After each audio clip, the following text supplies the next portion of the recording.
patience to jailbreak implementation through the web browser from Sonic ISO, which means we can now jailbreak up to firmware 12.17 just with the web browser. Now, if you already have the YouTube jailbreak set up, then you don't really need to switch over. YouTube jailbreak is pretty convenient as it is. In order to set up the YouTube jailbreak, in most cases, you had to reset your console by restoring a backup file. That's something that's not required with the web browser jailbreak. So the web browser jailbreak is a lot simpler to set up. And it doesn't have those downsides. If you're setting up the jailbreak up to 12.70 for the first time, then using this web browser method is definitely the way to go. The other big update is that there's a new test build of that now fully supports firmwares up to 12.70. So up to the latest jailbreakable firmware, you can run etaHEN with a functional toolbox, which is fantastic. And that's built into this exploit host with the web browser as well. We're definitely eating good at the PS5 jailbreak scene. So let's go ahead and look at how we can set this new up to firmware 12.70. So if we go into the settings and we scroll down to network settings, we want to go to settings. And make sure you uncheck the box to connect to the internet just until we confirm a few things. Then we go down to system. We go to system software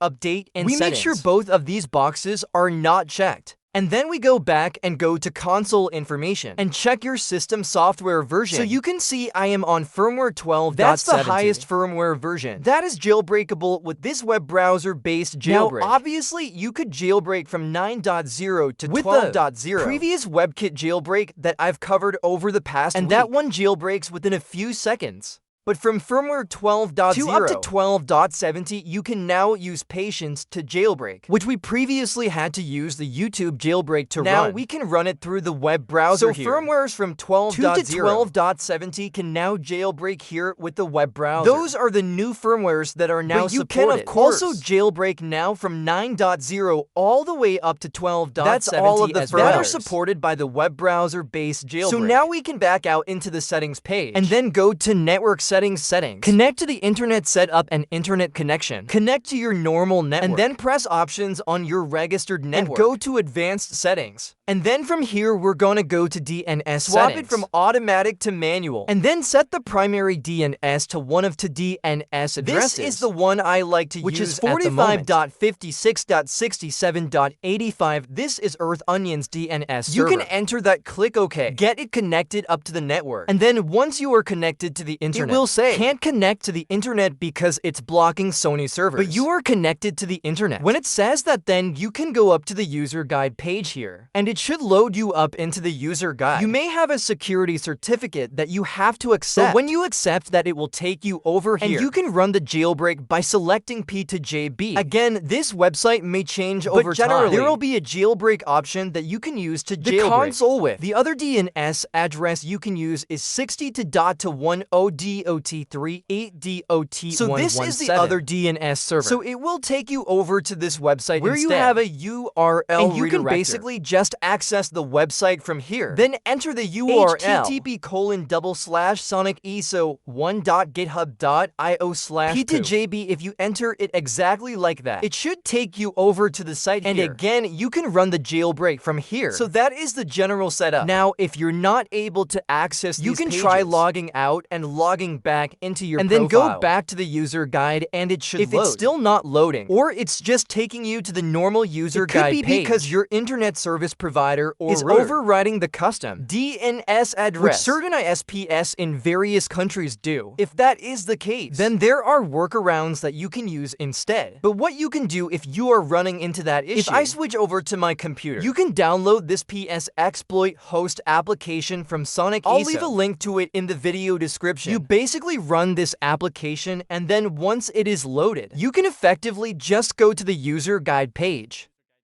Make sure it's selected on S7 in one.site. You can also open your firewall or open the firewall if it's blocked. And then all you have to do is click start. And it should start hosting on your computer's IP address, which you can see is right here. It says a 19 to DOT168, DOT1, DOT1, 19 to 168, DOT1 to 8, and then I just need to change my DNS settings to the IP address of the computer that is hosting that. So 1.1 to 8, I can then head over to the user guide page again. And it should take me over to this mirror version of S7. in one site and then again. I can access that same URL here through this website to take me onto the site and run the jailbreak. So that is another option if you cannot use the public DNS servers. Okay, so once you're able to get onto this website, we have patience to jailbreak that we can select. Which is the jailbreak. You can see Poop Splice is also down there. It's graded out for me because I'm on 12.17, which does not support the Poops kernel exploit. To select Poopsploit on firmwares 12.0 and then firmwares below, above 12.0 up to 12.17, you only have P2JB, which you can select, and that will run the patience to jailbreak, yeah. So every so often it refreshes. We're now up to 1 minute, and it's got the thread counters increasing okay. Here we go, this is more like it now. We're getting an actual ETA. We're getting some stats showing up here. How much longer it's roughly going to take, so 50 minutes. It takes roughly 50 minutes with patience to jailbreak. Up to 12.70 to load the jailbreak for this firmware. So you just have to wait until the timer is complete. But we have a progress bar, a percentage as well as an estimated time to completion. So all we do is wait, and I'll be back with you guys once this is almost done. So running this jailbreak method through the web browser seems to take longer than the YouTube jailbreak at the moment. Because once it gets to 100%, it has to go through this pre-burn stage. And this also takes a while. It can take several minutes in the worst of cases. But once that loads to completion, providing that you don't get a console crash, in which case you'll have to reboot and try again. If it succeeds, you'll get onto the payload page, where you can then load your payloads. Okay, so once you're loaded up with the you have the different payloads that you can select. So we have etaHEN, which of course you can run for the test build of etaHEN, which contains a functional toolbox, along with the ability to run your homebrew applications and your games, so you have that built in there. It is a test release though, so if you don't want to use etaHEN, you can just use the normal KStuff and Shadow Map+. So you can load KStuff directly from within here and Shadow Map+. You can also load directly from within here too. So a bit of an awkward situation is that the payloads are not loading when you select them in the payload selector. And I'm sure this is an issue that will be fixed fairly quickly by the time this video comes out. This will no longer be a problem. However, if you are running into this same issue like I am, where I'm not able to load the payloads from within instead, we can just send the payloads remotely as a workaround temporarily until this issue is fixed. So to send payloads remotely, you'll need to know your IP address of your PS5. You can find that by going into the system settings, system software, and console information, and check your IPv for address right there. So I will download the latest test build of etaHEN, the new version that works up to 12.70. I'll leave a direct link in the video description, along with a link to the Discord server, where you can download new builds of etaHEN as they are released. But for now, we'll just go ahead and run a payload injector on the computer, like Netcat GUI, and we will enter the IP address of the PS5 in the host number box. Should be 90.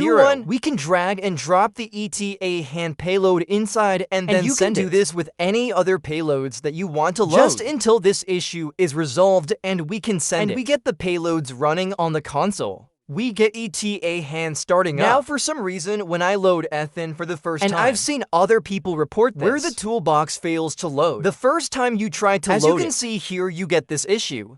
I fixed it just by sending the payload a second time. So I just sent it with the payload injector and then it loaded properly. So a bit of a strange issue, but if you do run into that problem, just send it again and hopefully it should fix it. So now we should be up and running with the latest test builds of ETA. Alternatively, if the payload section is working, you can just load etaHEN directly from the payload section, or KStuff for Shadow Map+. Or better yet, I would recommend loading the payload manager. And then you can use the payload manager to download and install additional payloads that are not available within the WebKit exploit. You have a much wider payload selection in the payload manager that you can install and from the manage payload section. You can just download additional payloads, and you'll be able to load them directly from the dashboard section on the payload manager also. If you want to run the etaHEN from the payload manager, you can also just copy the etaHEN file to the root of a USB drive. Connect it to your PS5 and then use the payload manager. With the Skin USB payloads option enabled in the settings, you can then go to the Manage Payload section and you'll find ETA in there. And you can copy it or move it to the internal storage. So you can then load it from the dashboard section in the payload manager as well. Anyway, those are a couple of ways that you can get your payload loaded. And now, we have etaHEN up and running on our 12.70 system, which means we now have a functional etaHEN working all the way up to firmware 12.70.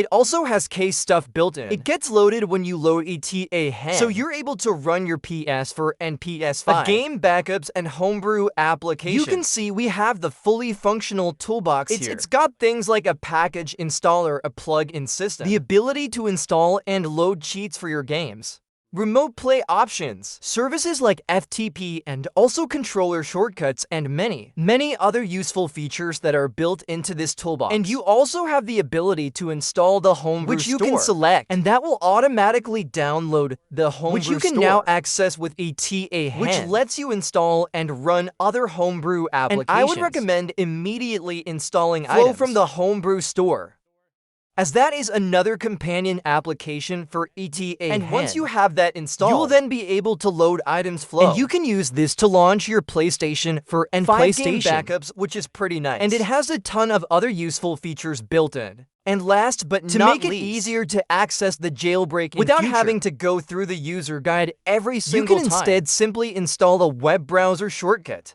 by copying it to the root of your USB drive, and then use the debug settings package installer or the etaHEN toolbox package installer to install the package file from the USB drive for the web browser shortcut. And then you'll be able to access it in the media section. And you'll be able to load up the web browser. And then just go to the same website, or any of the websites that are hosting the jailbreak. You can just go to the website there, and you'll be able to load the jailbreak next time if you go back as well. It will be in your history, and you can then add it to your favorites. So every time you open up the internet browser, you can immediately load it from your favorites to access the jailbreak without having to go through the user guide. That is the other advantage. Plus, now that you're jailbroken once with the web browser, you can install the YouTube jailbreak manually without having to restore a backup file. If you want a jailbreak that's sort of more mature and more stable, at this point, that's another option with this jailbreak as well. You can use it as a stepping stone to install the YouTube jailbreak. That is another option. The web browser jailbreak will be made stable and fast enough to compete with YouTube jailbreak, where that's not really going to be necessary. But anyway, that's gonna basically do it here for this one. So hope you guys enjoyed this video or found the information useful.